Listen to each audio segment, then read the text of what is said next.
Don't let up. That's 2. Zone C captured. They give a house.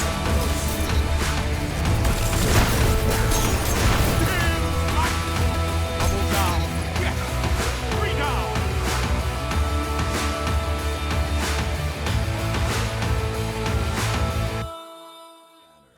Ladies and gents, my name is Xander, aka Deislayers, and in this video, we're going to discuss and review this incredible and phenomenal exotic hunter chess piece, and it's called the 6th Coyote.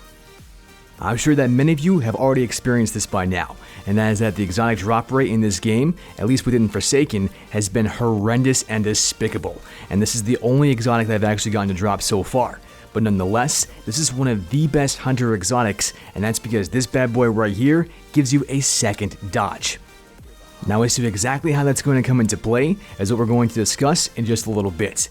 But the reason as to why we're doing this video is because my very good friends Zach Dipple from Twitter, the 7 Electron, and Rowdy Mills all saw that I was using this 6th Coyote. And so not only are we going to discuss exactly how this thing is going to function, but on top of that, we're going to explain the builds and as to why I prefer this particular build with this exotic when it comes to the competitive game modes like Clash, Control, and Survival, as well as Countdown.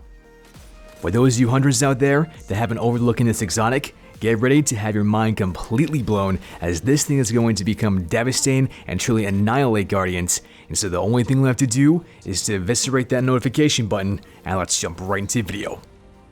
As I already mentioned from before, this exotic right here is going to give you a second dodge. And for those of you that never played Destiny 1, I was a Night Stalker main way back when, and you would go into a puff of smoke, allowing you to become so unbelievably evasive, and this is exactly what we're going to be able to do in Destiny 2 with this 6th Coyote exotic chess piece.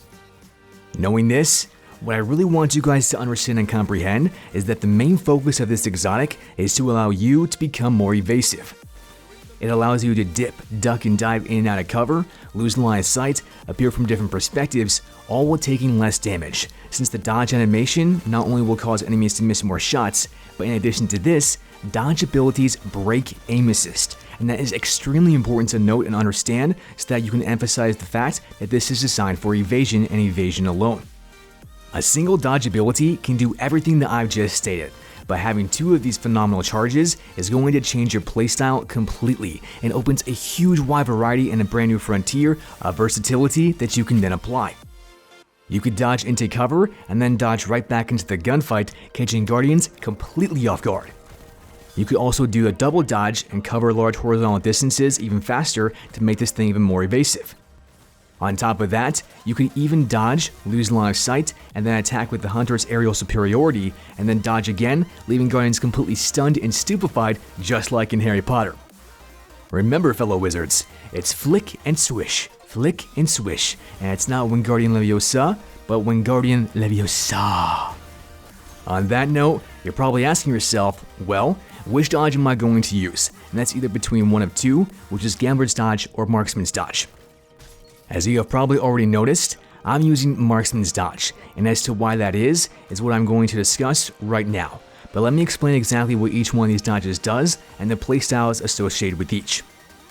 Marksman's Dodge is the twirl animation that you guys are going to be seeing throughout this entire video, and it allows your held primary or secondary weapon to automatically reload. Not just this, but if you happen to have a weapon that has kill clip and you've just gotten a kill, Marksman's Dodge will proc kill clip, ensuring a wider variety of situations in which the Marksman's Dodge is more viable. On the other hand, we have Gambler's Dodge, and Gambler's Dodge is a shade step animation that is the exact same thing as what it was back in Destiny 1 on the Night Stalker subclass, but in Destiny 2, the dodge recharges your melee ability when you are near enemy Guardians or at least in their vicinity. Theoretically speaking, you could combine Gambler's Dodge with the 6th Coyote, and this will allow you to melee, dodge, and melee with a fully charged melee attack every single time.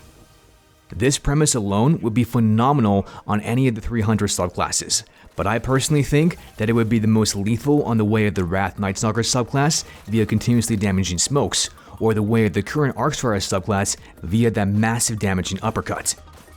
If you are more precise with your throwing knives, then this could also be done on the Gunslinger subclass, and really just depends on whichever one of these subclasses that you guys want to use, because all of them can be phenomenal in this particular playstyle. No matter how that you guys look at this, you can't go wrong, and as good as this playstyle sounds, I still prefer the marksman's dodge, and that's because I'm a very aggressive player who likes to be up in your face.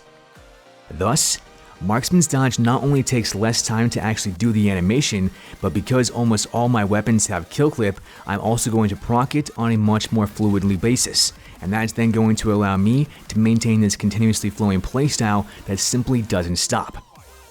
If I had to make a comparison to this playstyle, it's almost like you're the Energizer Bunny, but in a supercharged form, and that's with Iron Man. Because I'm telling you guys that I just feel like an absolute monster that has unreal amounts of armor going from one person to the next, aping people left and right, and then getting up into their face, while at the same time getting that nice snipe in the background, and man, do Guardians get so unbelievably salty. Getting back to the topic at hand, I am picking up special ammo for my sniper or my shotgun on a fairly regular basis. And with marksman's dodge, I no longer have to take the time to actually stop and reload those weapons because the ability already does this for me. Once again, this reinforces the required fluidity of the aggressive playstyle that I hold so dear. The only other point that I want to make, at least in terms of marksman's dodge, is that it's designed to get you back into the gunfight as quickly as possible. And so if you're using a bow or a high impact hand cannon combo, or something else that has a very slow reloading weapon combination, marksman's dodge is pivotal to have, as that's then going to allow you to skip the reloading phases altogether. Now that you fully grasp both the dodge abilities and their potential uses with the 6 Coyote, the very next thing that I want to analyze is the Hunter's mods/build, as the 6 Coyote can serve another phenomenal and very valuable purpose that will help you win more competitive matches.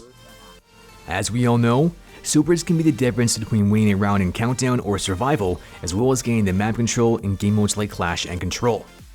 Thus, we all need to gain super energy as fast as we possibly can, and you can do this by, of course, wrecking house and obliterating, decimating, and eradicating Guardians, but you can also do this via the 6 Coyotes double dodge perk, paragon mods, and another perk called Dynamo.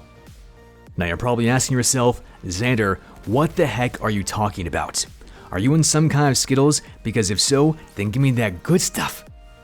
My friends, you are about to taste the rainbow, and let me explain exactly how.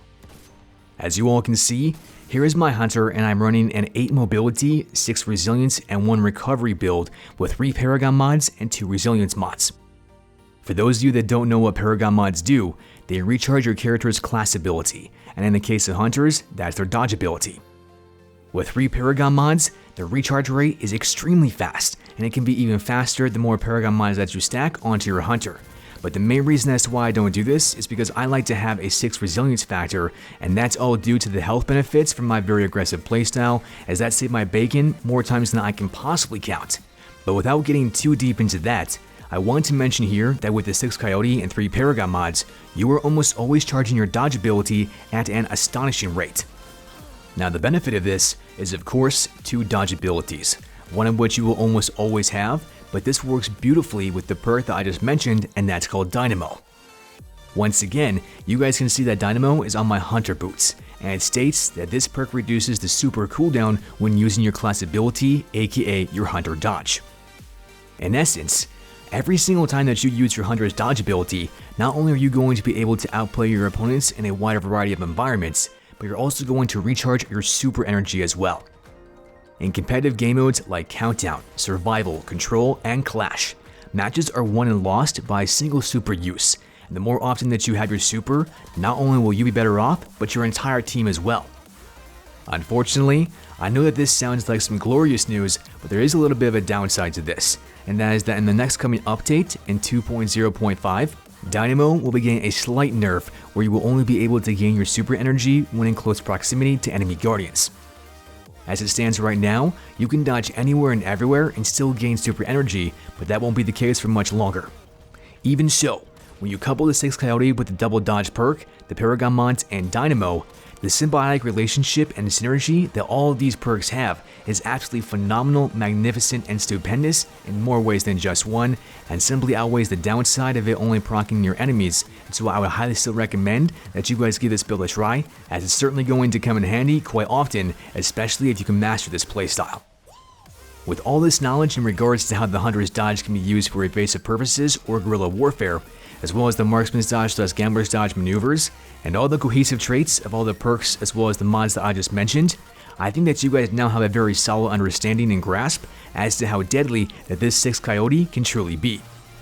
Now, if you happen to have an even deadlier build that is still applying the same premise and concept at the 6th Coyote, then by all means, let me know what that is down in the comment section below, as I am extremely interested to hear exactly what you guys gotta say, and I am 110% willing to try it out myself. With that, I'm very curious to get your guys' opinions and thoughts on the build and whether or not you're going to use it, you're not going to use it at all, you dislike it, you agree with my assessment or don't, and as you all already know, everyone's opinion is always welcome on this channel, and I can't wait to see exactly what you guys gotta say. Lastly, go ahead and check out some of my other new videos, as you guys can see right there on the screen. If you happen to enjoy this one, then you're definitely going to enjoy those as well.